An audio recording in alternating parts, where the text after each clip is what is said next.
si vous avez cliqué sur cette vidéo, vous raffolez sûrement de bonbons. Bon, c'est vrai que quand on commence à y goûter, on s'arrête difficilement. Mais cette vidéo va peut-être vous faire arrêter définitivement les bonbons, ou pas.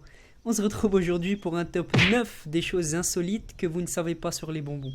C'est parti. Déjà, mais d'où vient le nom bonbon? En fait, au Moyen-Âge, on mangeait des fruits enrobés dans du sucre, tout d'abord parce que c'était bon et doux au palais, et parce que le sucre permettait de conserver les fruits, vu qu'à l'époque, il n'y avait pas de frigo. Et le mot bonbon, quant à lui, on pense qu'il date du début du XVIIe siècle, et qu'à la cour du roi de France, Henri IV, les enfants ont crié « c'est bon, bon » en mangeant des petites choses sucrées ramenées par la reine d'Italie. Donc voilà pour l'origine du mot bonbon. Ok. Numéro 2. Si vous aimez les oursons, vous allez être heureux en découvrant que le plus gros ourson en bonbons du monde existe et il est possible de l'acheter pour 40 €. Plusieurs youtubeurs l'ont déjà testé en vidéo et il représente l'équivalent de 1400 petits oursons. Il mesure 24 cm et pèse 2,3 kg. Bon, ça m'étonnerait qu'à la fin de cette vidéo, vous aurez encore envie de l'acheter, mais j'en dis pas plus, vous verrez par la suite. Numéro 3. Le 2 mai 2013, John Jackson, un Anglais de 40 ans exerçant le métier de peintre et décorateur à Darlaston, meurt brusquement. Sa femme le retrouve chez lui, le corps inanimé. Après l'autopsie, le docteur Rabin Balmain avait enregistré ce décès comme accidentel et disait que John Jackson était mort normalement. Mais quelques mois après le drame, il décide de revenir sur sa décision et avoue que John Jackson était finalement mort d'une overdose de bonbons à la menthe. Et ce n'est pas le seul cas. En France, en 2005, un homme a fait un arrêt cardiaque car il était accro aux pastilles Ricola. Sa famille raconte que par mois, il mangeait de 600 à 1200 bonbons Ricola. Et cette surconsommation lui a coûté la vie et la famille du défunt a poursuivi l'entreprise en justice. Numéro 4. Vous aimez les oursons, crocodiles, bananes, schtroumpfs en bonbons?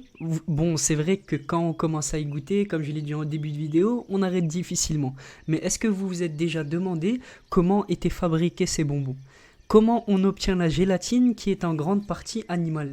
Et si vous faites un minimum attention à votre alimentation, vous avez sûrement dû lire derrière les paquets de bonbons qu'on voit gélatine de porc inscrit derrière la majorité des paquets. Eh bien pour répondre à nos questions, la réalisatrice Alina Knipkens a décidé de poster une vidéo pour nous montrer de A à Z comment est fabriqué un bonbon.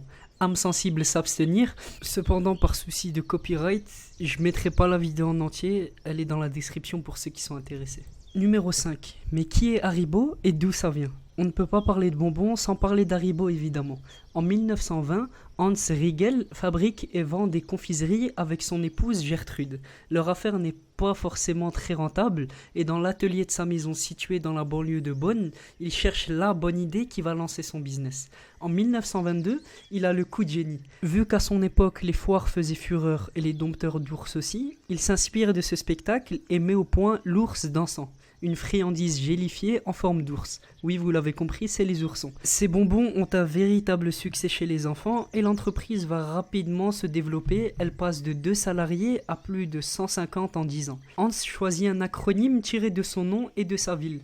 Haribo pour Hans, Riegel, Bonn. Tout simplement. Vu qu'on parle d'Haribo, on va donner quelques chiffres sur la compagnie qui est un des leaders mondiaux de la confiserie. Juste pour exemple, 100 millions d'exemplaires d'oursons Haribo sont produits chaque jour.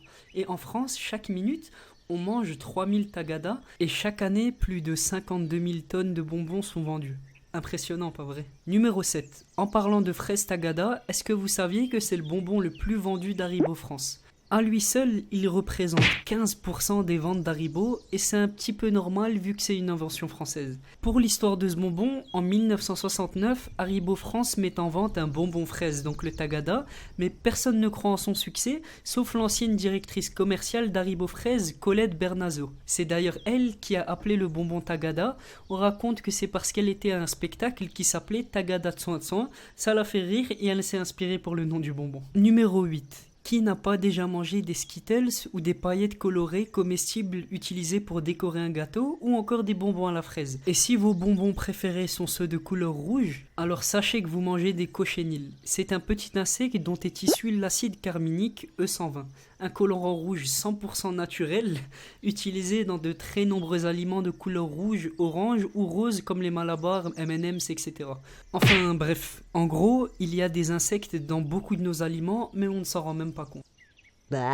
Numéro 9. En Chine, une société a fait une véritable œuvre d'art en à peine 5 jours. Ce tableau de 185 mètres de long embellit les rues de bonbons. Il a fallu 13 tonnes de bonbons, 2000 bénévoles et 5 jours de travail non-stop pour faire ce chef-d'œuvre. Je suis sûr que les enfants auront du mal à garder leur sang-froid avec tous ces bonbons. C'était tout pour moi, j'espère que ce top t'a plu. Si ça t'a plu, n'hésite pas à laisser un petit j'aime et à commenter, un petit commentaire de soutien, ça fait toujours plaisir.